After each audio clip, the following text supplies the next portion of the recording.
वक्त सभी को मिलता है जिंदगी बदलने के लिए। वक्त सभी को मिलता है जिंदगी बदलने के लिए, लेकिन जिंदगी दोबारा नहीं मिलती वक्त बदलने के लिए। तो मैं संस्कार जगलपुरे आपके साथ एक और नई सीरीज शेयर करने वाला हूँ। वो है इफेक्टिवली टाइम मैनेजमेंट के ऊपर। इसके ऊपर 3 वीडियोस रहेंगे, part 1, part 2 and part 3। Part 1 base रहेगा tips for effectively time management. Second video रहेगा part 2 benefits of time management. और थर्ड वीडियो रहेगा कॉन्सिक्वेंसेस ऑफ टाइम मैनेजमेंट। ये कॉन्सिक्वेंस क्या होंगे अगर हम टाइम इफेक्टिवली मैनेज नहीं कर पाए तो चलिए एक एग्जाम्पल से शुरुआत करते हैं। अगर आप बहुत टैलेंटेड बच्चे हैं और अगर आप एग्जाम में गए, 3 घंटे का पेपर है और आपका 3 घंटे में पेपर नहीं हुआ, तो क्या होगा? आपका पेपर छीन लिया जाएगा और आप टैलेंटेड है इसलिए आपको एक्स्ट्रा टाइम तो मिलेगा नहीं।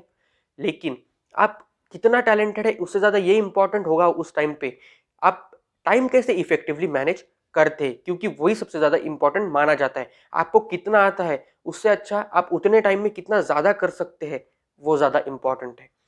तो जब समय का तमाचा पड़ता है ना, तब एक इंसान या तो फकीर बन जाता है या फिर बादशाह।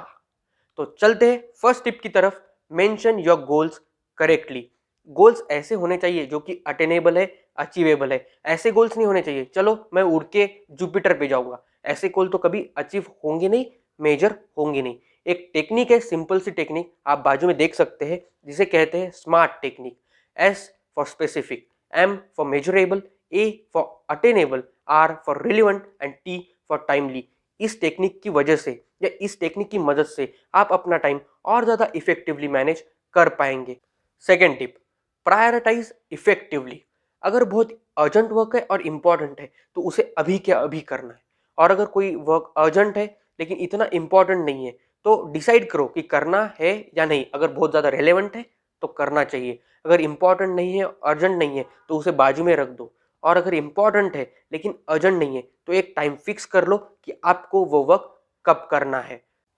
Third, set a time properly. अगर हमने एग्जाम्पल लिया था एक बच्चे का जो कि बहुत टैलेंटेड है और वो अगर इफेक्टिवली टाइम मैनेज नहीं कर पाया तो उसे कम मार्क्स तो जरूर मिलने हैं। तो इसी का एग्जाम्पल इसमें भी लेते हैं कि कोई क्वेश्चंस है तो उसे अपना टाइम हिसाब से दीजिए। यानी अगर कोई बड़ा क्वेश्चन है तो उसको 20 मिनट, कोई छोटा क्वेश्चन है तो उसको 10 मिनट। अगर उस छोटे क्वेश्चन को 10 मिनट से ऊपर लगते हैं तो उस क्वेश्चन को वहीं पे छोड़ दीजिए, क्योंकि अगर आपके ज्यादा मार्क्स उधर गए तो आपका रैंक ज्यादा कम आएगा। और इसी के लिए आपको टाइम लिमिट सेट करना बहुत ज़्यादा ज़रूरी है कहीं पे भी, क्योंकि अगर इफेक्टिवली टाइम मैनेज कर लिया तो मैंने जैसे बताया कि टाइम का जब तमाचा पड़ता है तब इंसान एक तो फकीर बनता है या फिर बादशाह। Mind it. Fourth point, take break between task.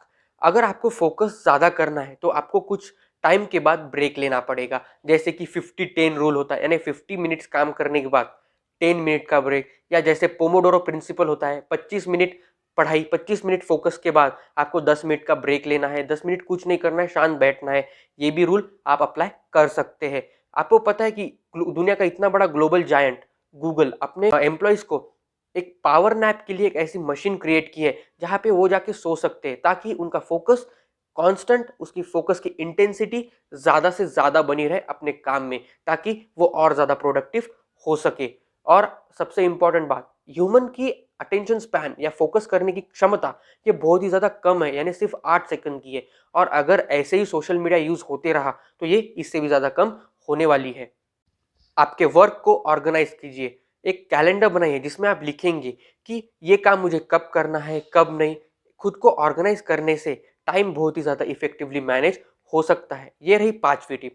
इसके बाद हम पार्ट 2 में डिस्कस करेंगे कि क्या बेनिफिट्स होते हैं इफेक्टिवली टाइम मैनेजमेंट करने की। तो चलते हैं पार्ट 2 में, इंतजार करिए। अगले हफ्ते संडे को हम फिर मिलेंगे बेनिफिट्स ऑफ टाइम मैनेजमेंट के साथ। Stay blessed, stay inspired, stay knowledgeable. Thank you so much.